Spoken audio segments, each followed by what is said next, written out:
Tuwang-tuwa po ako sa day off dahil nabigyan po ako ng ganitong pagkakataon na makasama ko yung nanay ko, yung kapatid ko, tsaka yung mga pamangkin ko na mahal ko.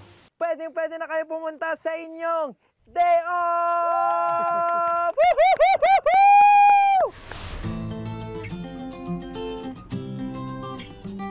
Panahon na para mag-day off ang ating pakwan farmer na si Elmer. 2 oras lang mula Pampanga ay mararating na ng pamilya ang Coyapo, Nueva Ecija. Makakabawi na kaya si Elmer sa pamilya niya?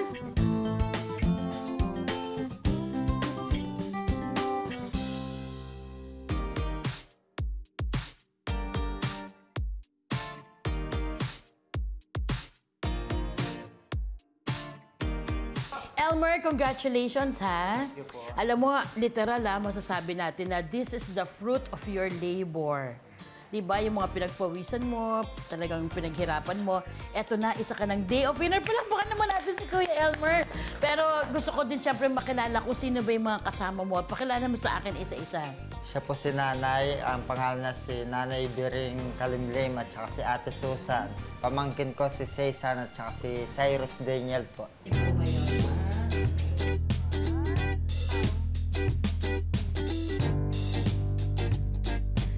Saya, dami pagkain. Happy day off!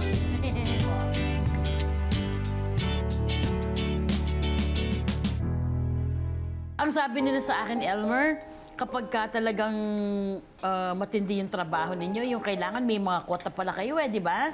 Para makaka-commission. Pag tuloy-tuloy, totoo ba na ang lunch ninyo, madalas ba o paminsan biskwit na lang? Biscuit po, pamatid, gutom. Gutom. Anong oras yung biskwit na yon? 12 to 1, tapos sa lunch po, mga 2:30 naman. Masarap po pala yung feel na hindi na kailangan na magpakapagod o magbuhat ng pakwan, mag-harvest sa kainitan ng araw para makakain lang ng ganito kasarap na pagkain. Provincia Fields ang ating first activity.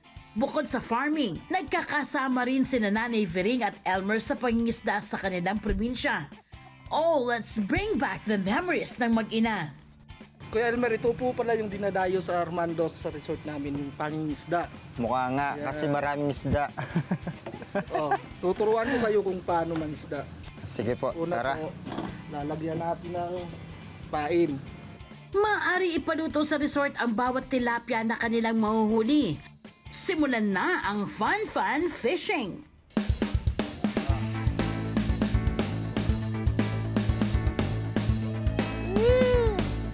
Ito yung nahuli ko.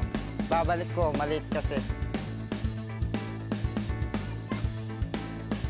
Nangingisda na po ako dati na tulad po nung pamimingwit. Pero dito po, nag-enjoy po talaga ako. Kasi sobrang dami nang makikita mong isda. Yehey, mga ka-day-off, nakahuli kami ng tilapia, 5 piraso.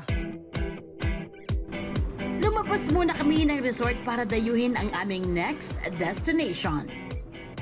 Matatagpuan sa Mount Bulaylay Eco Park ang thrilling zipline ride na ito na may taas na 87 meters above sea level. Palaban din ang haba nitong umaabot ng 600 meters. Kakayanin kaya ito ng powers namin? Go, Elmer! Go, Elmer! Ako to, day-off ko to.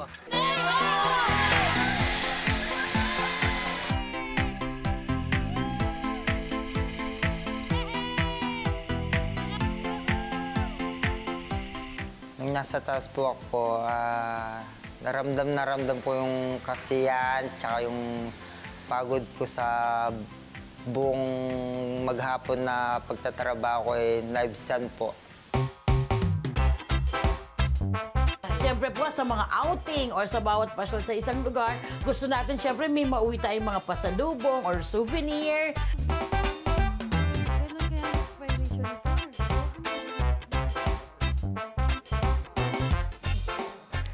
Yung wine po ng dragon fruits at saka peanut para may kapari.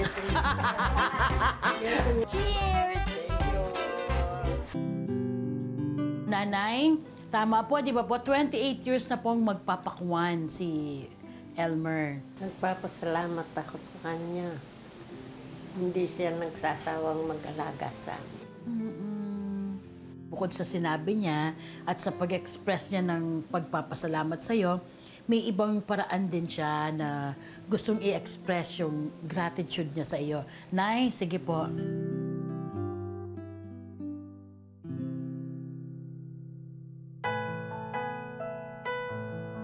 Oh, sabi ni nanay, huwag ka daw umiyak. Huwag niya akong magpapamasada. Ayoko na.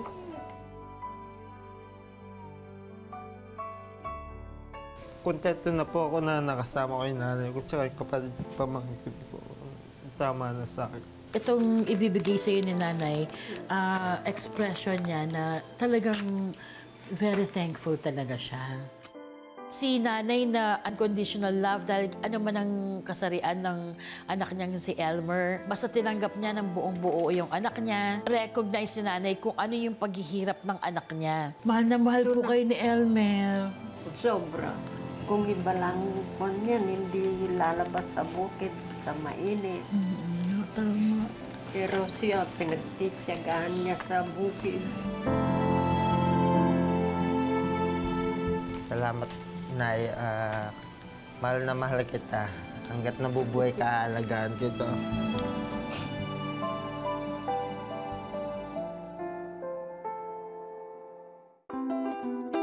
Dahil once a month lang kung makasabay ni Elmer kumain ng hapunan ang kanyang pamilya, heto't hinanda natin ang Pinoy favorites para sa kanilang family dinner. Elmer, tingnan mo naman kung gaano ka-special sa day off mo na to. Natatandaan niyo ba, kids, yung tilapiyang hinuli niyo kanina, yung mga nakuha ninyo sa fishing? Yan na. Okay, sige, kain na po!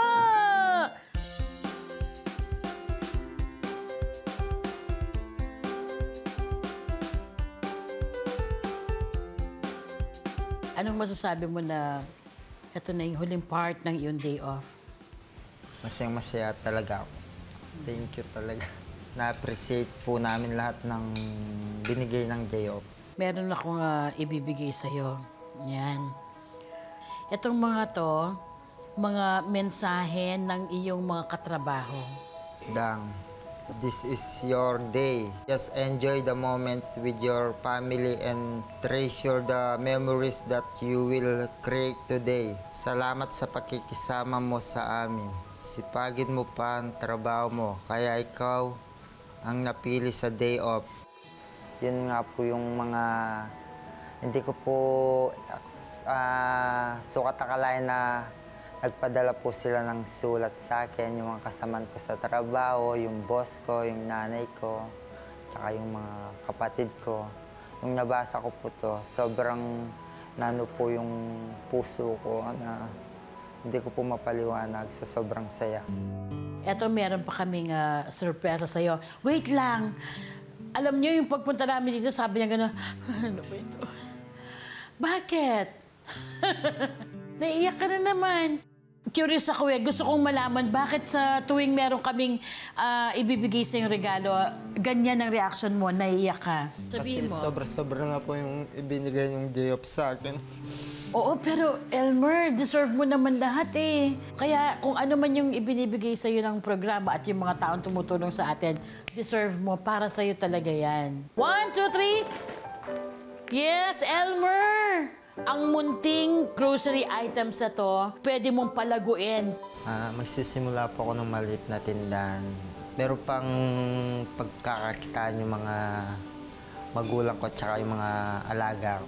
Hindi ko po sukat akalain na bibigyan po nila ako ng ganong karaming grocery items na pinagkaloob sa akin.